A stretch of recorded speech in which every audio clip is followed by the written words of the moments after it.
Hello everyone, nature's gift for you চ্যানেলে আপনাদের সকলকে স্বাগত জানাই। আজকে আমি বানাবো টমেটোর চাটনি। তো এর জন্য কি কি উপকরণ লাগবে একবার দেখে নেওয়া যাক।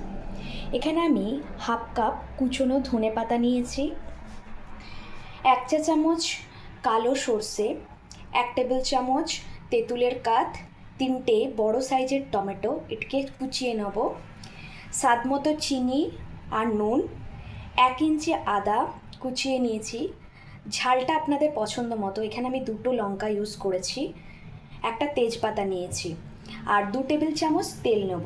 এরপরে শুরু করা যাক। প্রথমে আমরা গ্যাসটি অন করে কড়াইটি একটু গরম করে নেব। দেখুন কড়াইটি গরম হয়ে গেছে। এর মধ্যে আমরা 1 চামচ তেল দিয়ে দিলাম।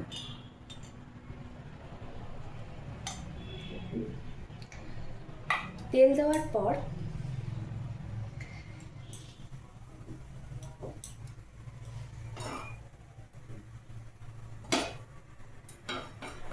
তেলটা একটু গরম হয়ে গেলে এর মধ্যে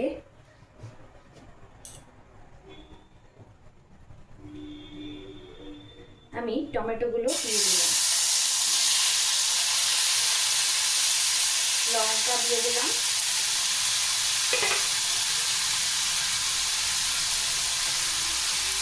এক ইঞ্চি আদা,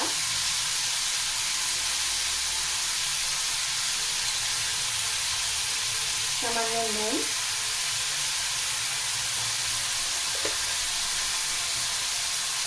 আর একটু হলুদ দিয়ে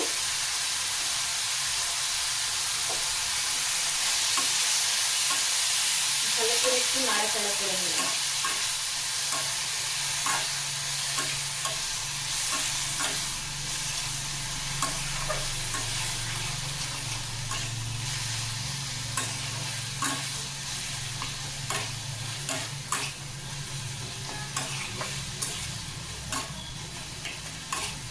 ভালো করে নাড়াচাড়া হয়ে গেলে এটিকে কিছুক্ষণের জন্য ঢাকা দিয়ে আমরা সেদ্ধ করে নেব, যতক্ষণ না এটি নরম হয়ে যায়। দেখুন সব টমেটোগুলো নরম হয়ে গেছে, ভালো করে সিদ্ধ হয়ে গেছে। এরপরে এটাকে গ্যাসটা বন্ধ করে আমি এটাকে ঠান্ডা হতে দেবো।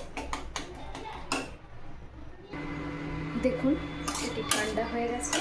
এরপর এটাকে একটা মিক্সার জারে ট্রান্সফার করে নেব।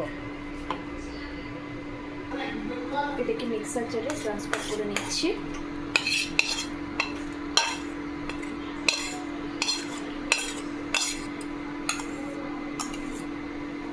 মিক্সার জারে ট্রান্সফার করে নেওয়ার পর এর মধ্যে কুচনো ধনেপাতাগুলো দিয়ে দিচ্ছি।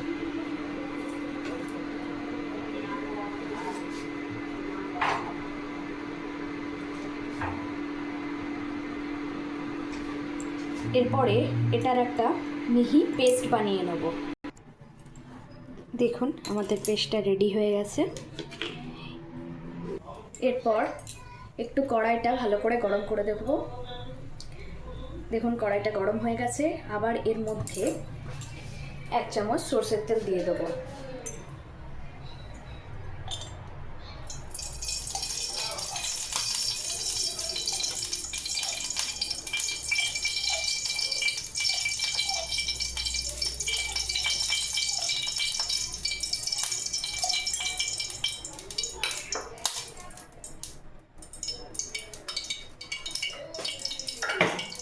দেখুন 1 চামচ সরষের তেল দিয়ে দিয়েছি। এরপর এর মধ্যে আমি সরষের ফোড়নটা দিয়ে দেবো আর তেজপাতাটাও দিয়ে দেবো।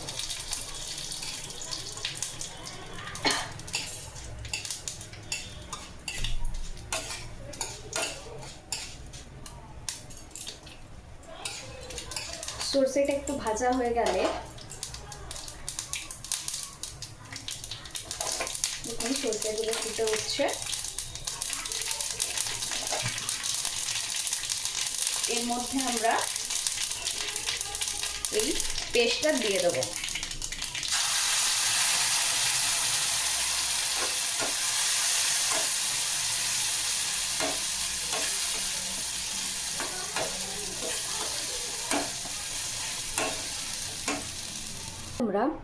এর মধ্যে আমরা তেঁতুলের কাতটা দিয়ে দেবো।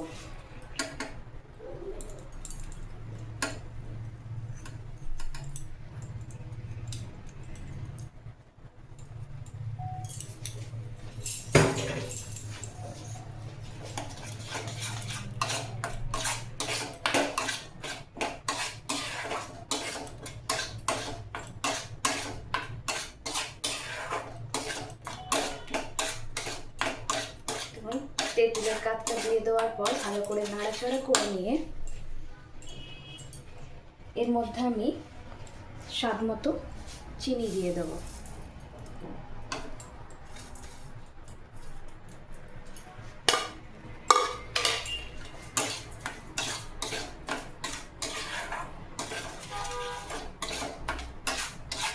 আপনারা আপনাদের পরিমাণ মতো ঝাল এবং মিষ্টি দেবেন।